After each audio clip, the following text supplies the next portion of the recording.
All right, third section of the second chapter asks how successful were attempts to improve international relations 1924 to 1929. Taking a step back for a moment, this section deals with making resolutions to the tensions and the disputes that we saw in the last section. So we're going to see some attempts to lessen the tensions, and because in 1924 tensions are really high. Problems that came from the end of the First World War are piling up.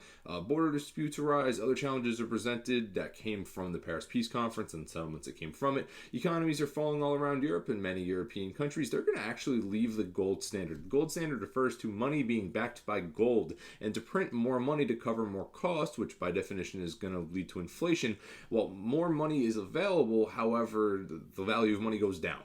And when the value of money goes down, there's more of it, prices are going to go up. Now, more money does not necessarily mean that more people have more money because, well, as the value of money goes down and prices go up, wages are not going to rise. This is inflation. So, the economy of Europe is going to kind of slowly begin to recover, but it's not going to recover without some help. The United States, they had been well recovered from World War I since they didn't really suffer any damage on the home front. No fighting happened on American soil. There's no destruction like there was over in Europe. However, the U.S., they're just kind of sitting back and enjoying the sweet isolationism, receiving its war loans back with interest from European countries. And then, at the time, the U.S. is experiencing the Roaring Twenties. This is a time period from 1921 to 1929 where the U.S. is experiencing a good amount of economic prosperity. Good time. So even though the U.S. is proclaiming isolationism, there is going to be a few times where they pop their heads out and use their prosperous economy to help ease the tensions over in Europe. And it's going to mostly be whenever their interests are threatened. One of these instances is going to be to resolve the Ruhr crisis. Germany had fallen behind on its reparation payments, and France and Belgium, they invade the Ruhr, Germany's most industrious region, to take it as payment. Germany's economy is already bad. Losing the Ruhr and the resources that came from it is going to send it down further. Now, keep in mind, France and Belgium invaded. They're members of the League of Nations. Invading Germany is literally everything that the League of Nations goes against. This is like an act of war. It's an invasion. It's the exact opposite of the League's goal, which is, keeping peace and encouraging cooperation.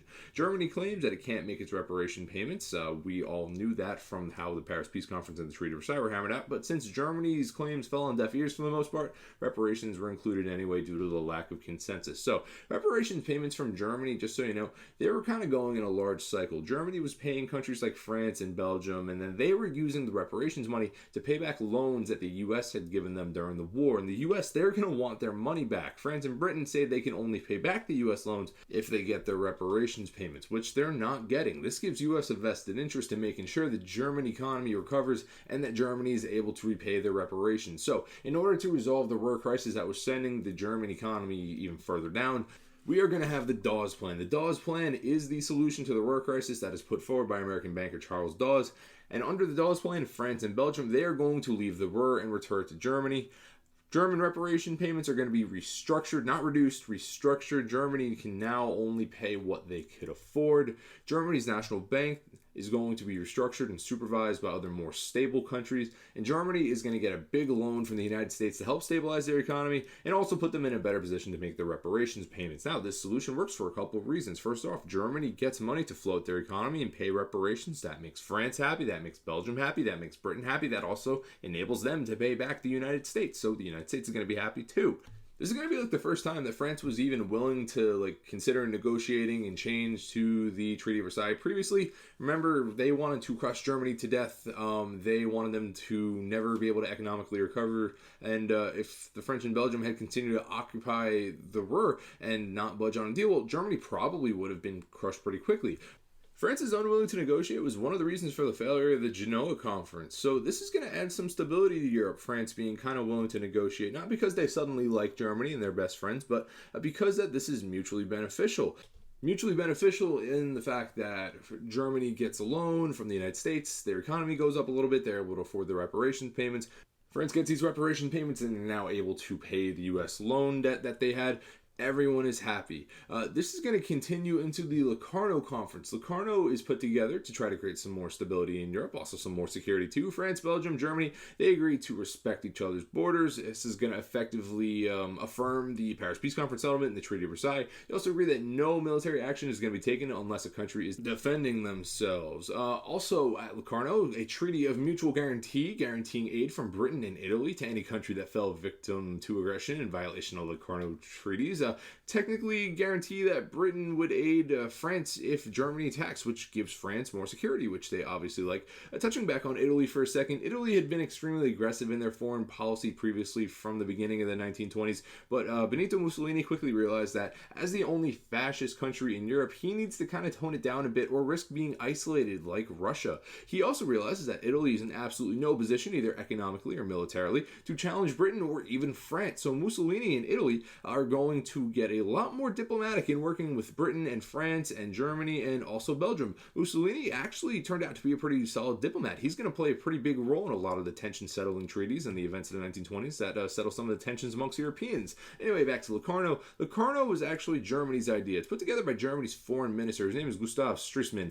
He wanted to start the process of trying to restore Germany and getting some of its prestige back, and in order to do this, he was willing to accept Germany's position in the Treaty of Versailles. Locarno was really a big turning point among European relations in the 1920s. If you ever see a question that asks about major turning point in European relations, like 1925, it's usually referencing Locarno. This turning point comes from a new working relationship between the German foreign minister, Stresemann, and the French foreign minister, his name is Astrid Brand. Germany and France, their foreign ministers now working together, is going to signify a potential turnaround, and their relationship maybe could kind of get a little bit better. Germany, they don't really have anything to lose at this point. Their conditions are horrible. Unemployment, hyperinflation are rampant. Only kind of start off by the Dawes Plan and help from the U.S. Speaking of Germany, as a result of Locarno, Germany will actually finally be allowed to join the League of Nations after formally accepting the Treaty of Versailles. Now, this sounds great. It sounds fantastic, but there are a few pitfalls of the Locarno treaties. For one, Britain is not really 100% fully committed to taking action against those who break the Locarno treaties.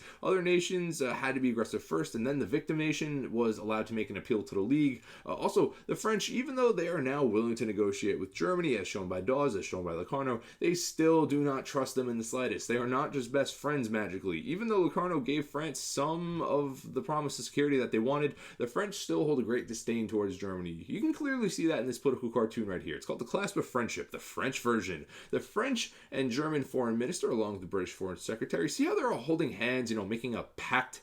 This is supposed to represent the agreements and progress of the Locarno treaties, but if you look at Stresemann, the German foreign minister, and you look at Brand, the French foreign minister, they're holding hands, but the French guy has something hiding behind his back. You see it? You see it right there? You see it? Look at it. That's a boxing glove. You know what? Like for boxing, beating someone up. So what does this tell us about the relationship between Germany and France? Well, yeah, they're working together, but France still does not trust Germany. France still does not trust Germany, and they are ready to take action against them if needed, even though they just agreed not to. This is one of those examples of mutual convenience. Again, we're signing this treaty not because we're going to be great friends now, but because it provides mutual benefit. Next example of cooperation to ease tensions is going to be the Kellogg-Brand Pact. Brand, same French foreign minister that we were just talking about. France still feels the need to get more security, even though they got a pretty good deal at Locarno. So they go to the U.S., and they propose a pact between the French and the U.S. to outlaw war.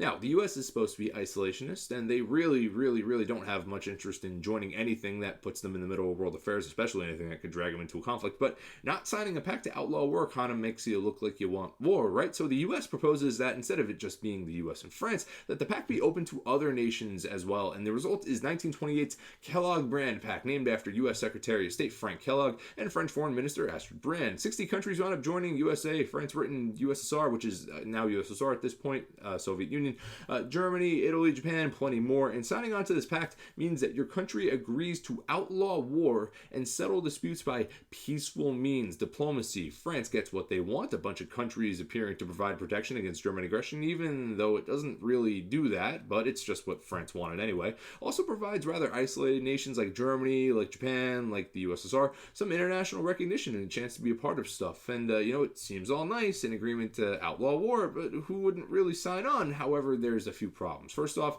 there's no repercussions for breaking the pact, no punishments. There's still no requirement for members to actually, take action against other countries breaking the agreement. USA is still isolationist, so they're not doing anything anyway. But as much as it is, something that makes everyone feel nice and feels good, the effect of it is not going to be too much. Last big example of cooperation resolving tensions in the 1920s is going to be the Young Plan of 1929. At this point, Germany is doing slightly better after some hiccups, ups and downs, but now, of course, without help from the United States. If it were not for the U.S., they really still would not be able to pay the full reparations payment. A committee is convened to discuss the idea of reducing reparations. The outcome is the Young Plan, named after American banker Owen Young. Reparations are going to be reduced under the Young Plan down to $2 billion. It's kind of like an admission that the original number was too high, too far-fetched, maybe a bit too harsh. Also, foreign control over the German central bank is going to be eliminated.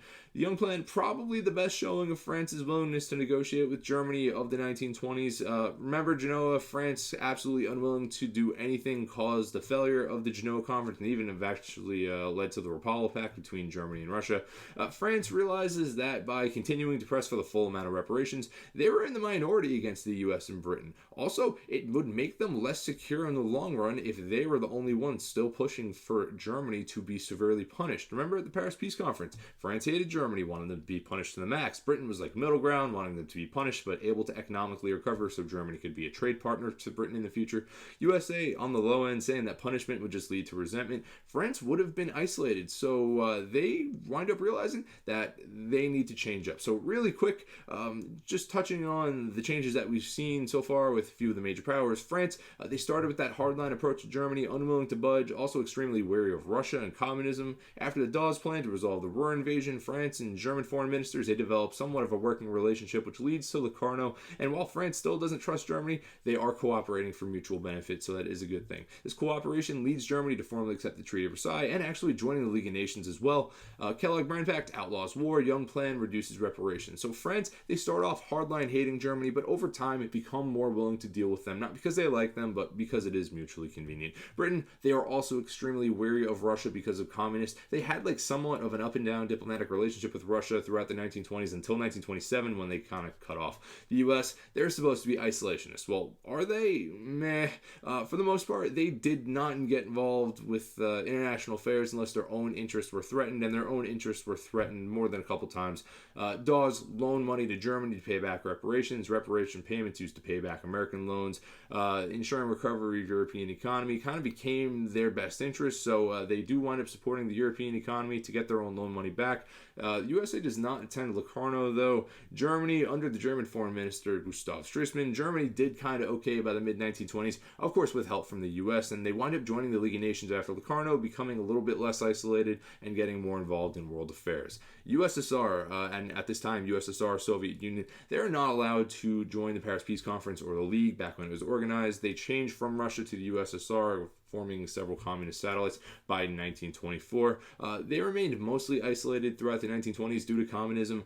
Other countries, they fear the spread of communism. Rapallo Pact came from the failure of Genoa, which formed a relationship between Germany and Russia, two isolated nations, but others shun them due to their communism. And that's pretty much it. Back to the original question, how successful were attempts to improve international relations from 1924 to 1929? Well, they are kind of somewhat successful. Genoa Conference fails and subsequently led to Rapallo, which made tensions even worse.